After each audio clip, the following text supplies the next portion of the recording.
सभी को नमस्कार। जय श्री राम, जय श्री राधे। स्पर्श 7 चैनल में आप सभी का एक बार फिर से स्वागत है। मैं कथा व्यास ज्योतिष सलाहकार श्री सुनील भाई जी त्रिपाठी एक बार फिर से आपका अपने चैनल स्पर्श 7 से स्वागत करता हूं। सभी हमारे सनातन हिंदू धर्म प्रेमी भाई बहन, मैं इस वीडियो को बिल्कुल भी बनाने के पक्ष में नहीं था, लेकिन मेरे पास इतने अधिक मैसेजेस आ गए हैं आप सभी लोगों के और इतना अधिक मेरे पर जोर दिया गया है कि मैं दीपावली के उपलक्ष्य पे एक वीडियो जरूर बनाऊं, अवश्य बनाऊं। तो इसलिए आप लोगों की मांग पे ये वीडियो बनाई जा रही है। तो अब आपका काम है इस वीडियो को अधिक से अधिक लोगों तक पहुंचाएं। जो हम साधारण आम जनता है उनके लिए बहुत यहाँ पर परेशानी दिक्कत हो गई है कि दीपावली 31 अक्टूबर को मनाई जाए या 1 नवंबर को मनाई जाए। देखिए, जो शास्त्र पद्धति है और जो एक आम पद्धति है, हमारी परंपरा संस्कृति वाली जो पद्धति है, वो दोनों बड़ी अलग अलग है। तो सबसे पहले तो इस बात को समझना बहुत जरूरी है। जो हमारे प्रकांड जो ज्योतिषी लोग हैं, विद्वत लोग हैं या विद्वान लोग हैं, जो भी वो बातें कहते हैं, उनके पीछे बहुत बड़े शास्त्रोक्त नियम छुपे होते हैं, सूत्र छुपे होते हैं। लेकिन हम जो साधारण आम जनता है वो घर में या अपने कार्यों में, अपने आम जीवन में उतने सब नियमों का पालन पहले तो कर ही नहीं पाते हैं। तो इसलिए हम लोगों के लिए जो दीपावली पूजन कब का होगा उसके लिए सीधी सी बात समझनी बहुत जरूरी है। वो ये है कि हम दीपावली क्यों मनाते हैं, हम आम जनता दीपावली दीपोत्सव क्यों करते हैं और अमावस्या की रात्रि को ही क्यों करते हैं। तो इस उपलक्ष्य में महर्षि वेदव्यास जी ने एक उदाहरण दिया है, एक बात बताई है जहां से ये दीपावली पूजन दीपोत्सव हम लोग ने मनाना बाद में कभी आरंभ किया होगा। तो आज जो हमारी रीति परंपरा, जो हमारी संस्कृति चली आ रही है कि हम अमावस्या की रात्रि को दीपदान करते हैं, महालक्ष्मी पूजन करते हैं अपने सभी घरों में और महालक्ष्मी का आह्वान करते हैं। तो इसके पीछे की जो कथा है वो ये है। पुराणों के अनुसार महर्षि वेदव्यास जी ने श्रीमद् भागवत महापुराण में भी इसका उद्धृत किया है और महालक्ष्मी के प्रकाट्य का दिन बताया है कि 8वां रत्न जब निकला और वो निकला कार्तिक अमावस्या को अर्धरात्रि के समय पर, और ये जो समुद्र मंथन के समय पर 8वां रत्न निकला वो लक्ष्मी के रूप में निकला, महालक्ष्मी के रूप में निकला, और जो कि जिन्होंने नारायण को अंगीकार किया। तो महालक्ष्मी के प्रकाट्य के संबंध में, जब महालक्ष्मी का प्रकाट्य हुआ तो क्या हुआ, इस संबंध में श्रीमद् भागवत में आप लोग उद्धरण में दे रहा हूँ, संदर्भ दे रहा हूँ, तो आप लोग देख सकते हैं कि महर्षि वेदव्यास जी ने लिखा है कि श्रीमद् भागवत में 8वें स्कंद के 8वें अध्याय के 8वें श्लोक में, क्योंकि 8वां ये रत्न निकला था महालक्ष्मी के रूप में, तो आप देख सकते हैं वहां पर यह उद्धरण है कि अर्धरात्रि के समय, कार्तिक अमावस्या की अर्धरात्रि के समय महालक्ष्मी का प्रकाट्य हुआ समुद्र मंथन में, और उनके प्रकट होते ही सारी दिशाएं जगमगा उठी। एक बिजली जिस तरीके से विद्युत की रोशनी होती है, ऐसी रोशनी प्रकट हुई और जिससे सारी दिशाएं जगमगा उठी। तो वहीं से ये महालक्ष्मी पूजन और दीपदान का जो महालक्ष्मी जी का जन्म दिवस कह लो या प्राकट्य दिवस कह लो, तो उसके उपलक्ष्य में ये दीपदान किया जाता है कार्तिक अमावस्या की अर्धरात्रि को। और इस वर्ष आप देखिए, इस वर्ष जो अमावस्या आ रही है और वो आ रही है शाम को 6:16 पर 31 तारीख को, और 31 तारीख को 3:52 के बाद अमावस्या आ रही है। 3:52 के बाद दोपहर के बाद अमावस्या तिथि आरंभ होगी, उससे पहले चतुर्दशी है। तो अब चूंकि अमावस्या की अर्धरात्रि को महालक्ष्मी का प्रकाट्य हुआ है और हम लोग जो साधारण आम जनता है वो उसी की प्रसन्नता के लिए, महालक्ष्मी के आह्वान के लिए अमावस्या की अर्धरात्रि को महालक्ष्मी को दीपदान देते हैं या उनका आह्वान करते हैं।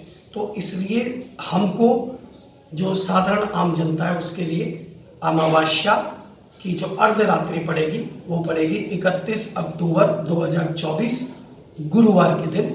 और तो इसलिए आप लोग जो दीपावली पर्व मनाएं वो मनाएं, अमावस्या अर्धरात्रि की वो मनाएं 31 अक्टूबर 2024 को।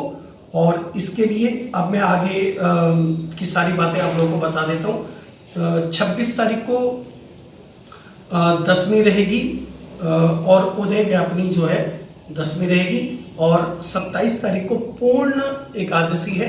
लेकिन ये जो गड़बड़ हुई वो कहाँ से हुई मैं आप लोगों को बताना चाहता हूँ। ये हुई एकादशी की वृद्धि के कारण, चूंकि 27 तारीख को एकादशी पूर्ण थी। अगर 28 तारीख को पूर्ण एकादशी द्वादशी होती, अगर 28 तारीख को पूर्ण द्वादशी होती तो फिर एकादशी 27 को होती और 28 को द्वादशी होती, तो उस हिसाब से फिर 31 को सीधा होता। लेकिन हुआ क्या कि 28 तारीख को जो एकादशी है वो उसकी वृद्धि हो गई और वो लगभग 7:50 तक प्रातः तक वो आ गई। तो उसके कारण क्या हुआ कि उदय व्यापनी जो तिथि हो गई वो 28 तारीख को एकादशी हुई। तो इसलिए एकादशी, रमा एकादशी व्रत और गौवत्स द्वादशी जो मनाई जाएगी वो 28/10/2024 को मनाई जाएगी। 29/10/2024 को जो द्वादशी का पारायण करते हैं वो 10:30 बजे सुबह से पहले कर लें, क्योंकि द्वादशी सुबह 10:30 बजे तक है। उसके बाद धनतेरस मनाया जाएगा 29 तारीख को। 30 तारीख को जो त्रयोदशी है वो रहेगी दोपहर 1:15 तक। तो 1:15 के बाद नरक चतुर्दशी आरंभ होगी।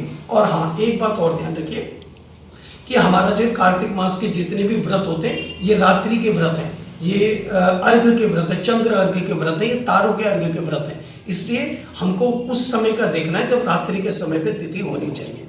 तो 30 तारीख को 1:15 के बाद चतुर्दशी तिथि आरंभ होगी और उसके बाद 31 तारीख को चतुर्दशी जो रहेगी वो 3:52 तक रहेगी।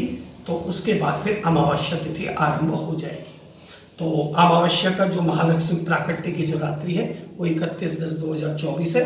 इसलिए आप लोग सभी महालक्ष्मी पूजन और जो दीपावली पर्व जो मनाए, महालक्ष्मी प्राकट्य की प्रसन्नता के लिए जो दीपदान दिया जाता है वो कार्तिक अमावस्या की अर्धरात्रि अर्थात 31 अक्टूबर को दिया जाएगा।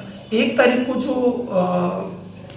अमावस्या रहेगी वो रहेगी पितृकारी स्नान वाली उदय व्यापनी और सायं 6:16 तक, और उसके बाद प्रतिपदा लग जाएगी। और वैसे भी एक नियम, एक सूत्र और बताया गया है कि अमावस्या के बाद जो प्रतिपदा होती है उसमें कभी भी इस प्रकार के उत्सव मांगलिक कार्य नहीं किया जाता।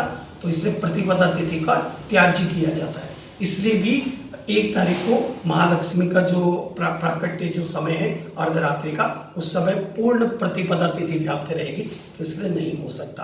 और उसके बाद आप 1 तारीख को दिन को आप अमावस्या के पितृ कार्य आदि को करें, पितृ कार्य और स्नान आदि करें। और 2 तारीख को 2 नवंबर 2024 को आप लोग प्रतिपदा जो रहेगी वो रात्रि 8:21 तक रहेगी। इसलिए पूरे दिन प्रतिपदा है, तो इसलिए उस दिन गोवर्धन पूजा और जो भी आप लोग मनाते हैं वो करेंगे। और 2 तारीख को 2 नवंबर 2024 को और 3 नवंबर 2024 को पूर्ण द्वितीया तिथि है, जो कि रात्रि को 10:05 तक रहेगी। और पहले दिन 2 तारीख को रात्रि 8:22 से आ जाएगी। इसलिए 3 तारीख को निर्विवाद बिल्कुल भैया दूज आप लोगों ने मनानी है, बिल्कुल पूरी तिथि रहेगी। इसलिए अब ये तिथि इस प्रकार से हो गई।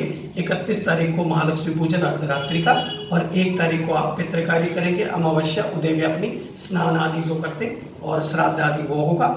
और उसके बाद 2 तारीख को गोवर्धन पूजा और 3 तारीख को भैया दूज मनाई जाएगी, भाई दूज। ये जो यम पंचक व्रत जो होते हैं और वो मनाए जाएंगे। और आप लोगों को अब मैं दीपावली का मुहूर्त भी बता देता हूँ। शुभ मुहूर्त चूँकि वृष लगन में आरंभ हो रही है 31 तारीख को, तो इसलिए जो घर में जो पूजन का समय है वो 6:27 शाम से आरंभ हो जाएगा और जो कि 10:30 बजे तक रहेगा।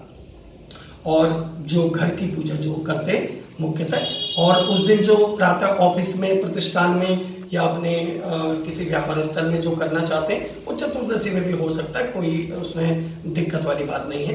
तो प्रातः काल का जो वृश्चिक लगन है वो 7:55 से और 10:30 बजे सुबह तक रहेगा। मकर लग्न से भी आप लोग अपने प्रतिष्ठान में, ऑफिस में पूजन कर सकते हैं, तो जो कि 12:19 से 1:59 तक मकर लग्न रहेगा। और 2 बजे से लेकर 3:27 तक दोपहर में कुंभ लगन रहेगा। चूंकि अब 1:30 बजे से 3 बजे तक राहु काल रहेगा गुरुवार के दिन, इसलिए 1:30 बजे से लेकर 3 बजे के मध्य में आप लोग कोई भी पूजन कार्य आरंभ ना करें। यदि पहले से चल गया है, 1:30 बजे से पहले आपने पूजन शुरू कर दिया है, तो राहु काल के अंदर पूजा हो सकती है, लेकिन उससे पहले आरंभ करना पड़ेगा। नहीं तो फिर 3 बजे के बाद आप पूजन आरंभ करें। और उसके बाद वृष लगन मैंने बता दिया आपको, 6:27 से घर की पूजा आरंभ हो जाएगी। और जो अर्धरात्रि का जो सिंह लग्न विशेष जो महालक्ष्मी का समय माना जाता है, सिंह लग्न जो मुहूर्त है वो 31 तारीख की रात्रि और 1 तारीख के प्रातः को 1:02 से और 3:19 तक रहेगा। आप लोग ध्यान रखें, ये 31 तारीख की महालक्ष्मी पूजन के जो स्थिर लग्न मुहूर्त मैंने आप लोगों को बता दिए। तो आप लोगों का बहुत कन्फ्यूजन दूर हो गया होगा।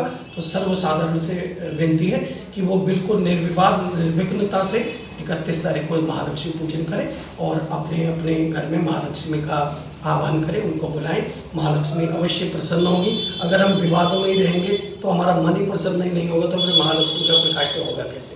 इसलिए जो शास्त्रोक्त जो अनुष्ठान हैं, जो नियम हैं, वो अपने विधि के अनुसार होने चाहिए। बाकी आम जनता जो त्यौहार मना रही है उनको उनके लिए विशेष प्रकार से ये बताना चाहिए। और मैं यहाँ पर एक बात और कहना चाहूँगा, जो सरकारी छुट्टियाँ जो लगती हैं उनको भी एक बार ज्योतिषियों से और उनसे पूरा विचार विमर्श करके सर्वमत लेकर तभी छुट्टी डिसाइड करनी चाहिए। लोगों को छुट्टी से बड़ा प्रभाव पड़ता है क्योंकि उनको त्यौहार मनाना होता है और त्यौहार के लिए फिर उनको छुट्टी मिल नहीं पाती है। तो इन सब बातों का ध्यान रखिए और सभी का मंगल हो। दीपावली की अग्रिम शुभकामनाओं के साथ आप सभी लोगों की मांगलिक और मंगल कामनाओं के साथ मैं कथाव्यास ज्योतिष सलाहकार सुनील भाई जी त्रिपाठी एक बार फिर से आप लोगों के लिए आप लोगों को दिवाली की शुभकामनाएं देता हूँ और सभी को हैप्पी दिवाली और हैप्पी ये सभी त्यौहार सभी आपके लिए शुभ हो। जय श्री राम, जय गुरुदेव, नमस्कार।